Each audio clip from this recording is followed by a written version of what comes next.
Bom dia, irmãos. Hoje, 31 de maio de 2020, estamos iniciando o nosso tempo de meditação na escola dominical e convido a todos a abrir suas Bíblias em Êxodo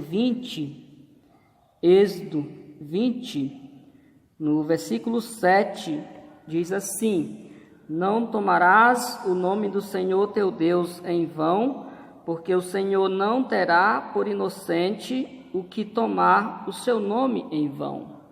Vamos orar. Pai Celestial, te agradeço pela tua palavra. Peço que a mesma encontre lugar em nossos corações, que possamos, ó Pai, após ouvir teus ensinamentos, colocar em prática para te glorificar, te honrar, Senhor. Te agradeço e peço assim em nome de Jesus. Amém, Senhor. Estamos seguindo o nosso estudo no livro de Êxodo e estamos já nos 10 mandamentos. E hoje nós estamos no terceiro mandamento, que fala sobre a santidade de Deus.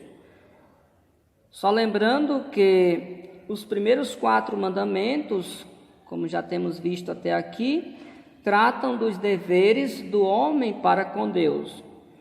E no primeiro mandamento nós aprendemos sobre a unicidade de Deus, a quem devemos adorar. E Deus diz no mandamento: não terás outros deuses diante de mim, no versículo 3.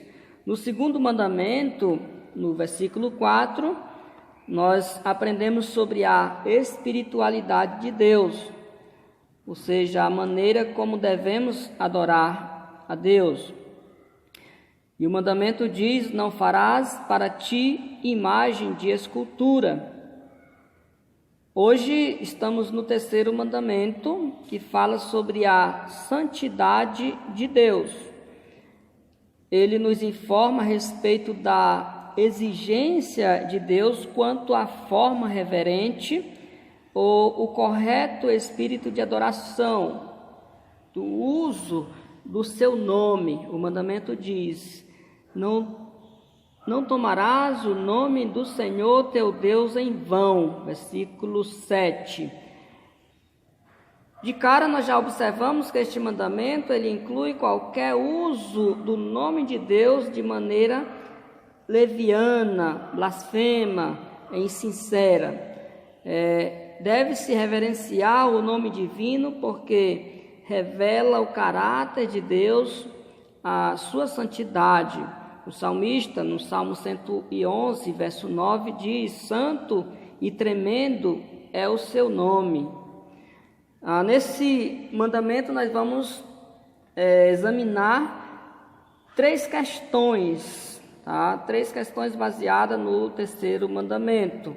A primeira questão é: por que não se deve tomar o nome de Deus em vão? E nós vamos observar que não se deve tomar o nome de Deus em vão, porque o nome de Deus revela quem Deus é. Deus é santo, o mandamento diz, né? E o que Deus faz, tá? Então nós vamos observar essas questões. Então, o nome de Deus não é apenas uma identificação pessoal, mas é próprio à sua natureza e revela as suas obras e os seus atributos. Quando a Bíblia faz menção do nome de Deus, ela está revelando o poder, a grandeza e a glória de Deus ou do Deus Todo-Poderoso. Os nomes de Deus falam-nos sobre quem Deus é e como ele age em relação ao homem. É por esse motivo que Deus aparece com vários nomes nas páginas sagradas. Cada um desses nomes revela uma característica específica de Deus. Em diversos momentos da história de Israel, quando Deus os livrava, eles associavam a sua necessidade ao nome divino, expressando a sua fé no Senhor. Os nomes de Deus nos mostram os atributos da personalidade divina e nos levam a compreender melhor quem é o nosso Deus. cada nome divino revela-nos como Deus deseja ser conhecido por nós. Alguns exemplos: Eloí, soberano criador. Jeová, eu sou, aquele que se revela. El Shaddai, Deus Todo-Poderoso. Adonai, Senhor dono. Jeová Jiré, Deus proverá, ou Deus provedor. Jeová Mikadesh, Senhor Santo, santificador. Jeová Nissi, Senhor nossa bandeira.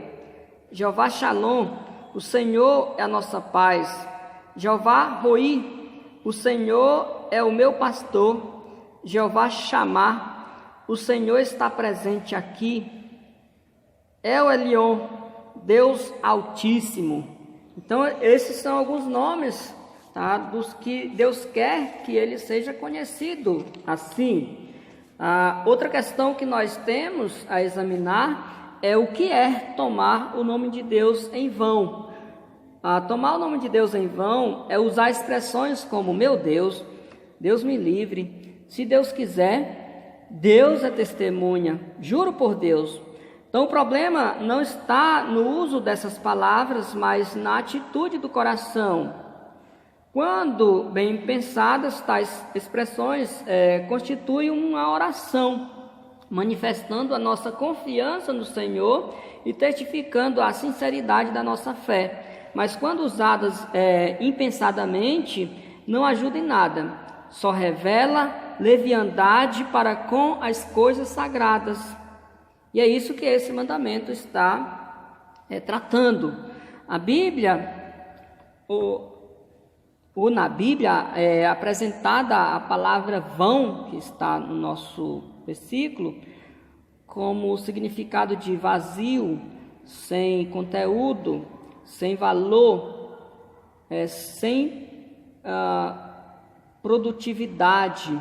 Tá? Então, nessa ideia, nós não devemos usar o nome de Deus em vão, ou de qualquer forma, de qualquer maneira, impensadamente. Então, usar o nome de Deus em vão é usar o nome de Deus com irreverência. Como é comum, muitas vezes, dizer, meu Deus do céu, pelo amor de Deus.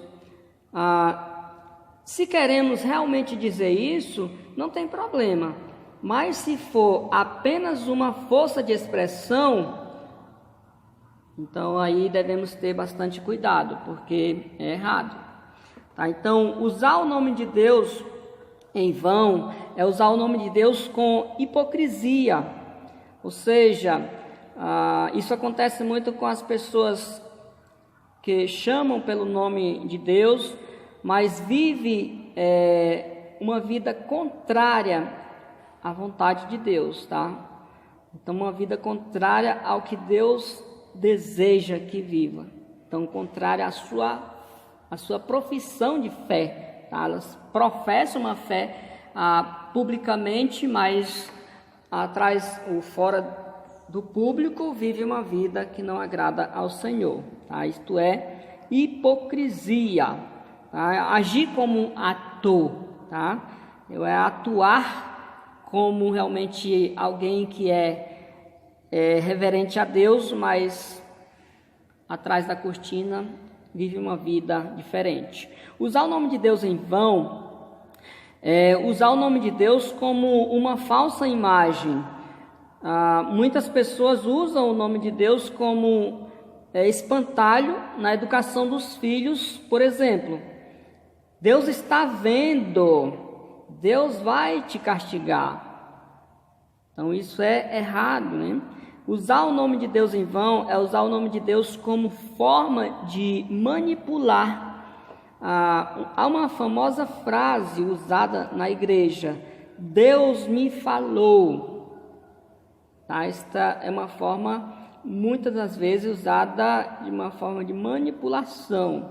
Então, jamais devemos usar o nome de Deus de maneira fútil, tá? Mecânica. O justo, ele reverencia a Deus, ou o nome de Deus, por Deus ser santo, pelo nome de Deus ser santo, ser sagrado.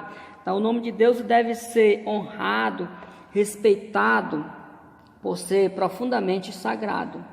Tá? Então, aí nós devemos usar o nome de Deus somente para maneiras santas. Jesus falou em Mateus 6:9, portanto vós orareis assim: Pai nosso que estais nos céus, santificado seja o teu nome. Tá? Então aí o Senhor nos ensinando a importância de usar o nome dele corretamente.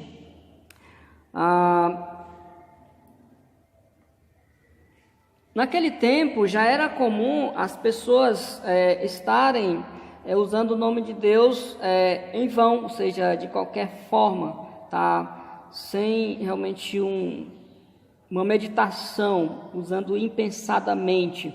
Então, para combater, Deus então deu esse terceiro mandamento aí. E o terceiro mandamento vem justamente com isso, com a finalidade, tá, de frear a mentira, de diminuir os juramentos, tá, e evitar a profanação do nome divino. Lá em Levítico 19:12, Deus diz: não jureis falso pelo meu nome, assim profanando o nome do vosso Deus. Eu sou o Senhor. Então ninguém deve usar o nome de Deus nas conversas banais do dia a dia, porque isso é misturar o sagrado com o comum. Levítico 10:10 diz: não somente para fazer separação entre o santo e o profano, e entre o imundo e o limpo. Então Deus exige aí uma separação. Ninguém deve usar o nome de Deus em juramentos falsos e impensados. Jesus, ele proíbe a prática do juramento insincero, impensado, leviano, tá? No nome de Deus principalmente, né? Então Jesus ensina que para o cristão basta as palavras sim, sim, não, não. Isso está em Mateus capítulo 5, verso de 33 a 37. Então, esse mandamento que nós estamos estudando, ele não exclui a recorrência ao nome do Senhor em juramentos verdadeiros e solenes. Tá? Então, nós podemos observar isso bem claro. Podemos invocar o nome de Deus nas angústias. Também podemos invocar o nome de Deus clamando por socorro e salvação. Isso nós vamos encontrar em várias referências, tá, da palavra do Senhor. Agora na Bíblia também apresenta exemplo de juramentos precipitados que causaram grandes prejuízos. Alguns deles podemos lembrar. Herodes, ele fez um juramento impensado que custou a cabeça de João Batista, lá em Marcos 6 e Mateus 23. Jesus, ele advertiu aos fariseus dizendo: ai de vós, guias cegos, que dizeis: quem jurar pelo santuário, isso é nada, mas se alguém jurar pelo ouro do santuário, fica obrigado pelo que jurou. Pedro negou a Cristo fazendo um juramento indigno, lá em Mateus 26:74. Então Jesus, ele não se pronunciou contra o juramento em si, mas contra o ato imprudente ou voto leviano, impensado. Aí nós podemos ver bem claro isso no trecho já citado o endereço, Mateus 5. Tá, então, Tiago, o meio-irmão de Jesus, seguiu o mesmo princípio de Jesus. Em Tiago 5,12 diz: acima de tudo, porém, meus irmãos, não jureis nem pelo céu, nem pela terra, nem por qualquer outro voto, antes seja o vosso sim, sim, e o vosso não, não, para não cairdes em juízo. Então, aí está a nossa primeira parte da nossa meditação, tá? Seguiremos a segunda parte, tá, logo mais.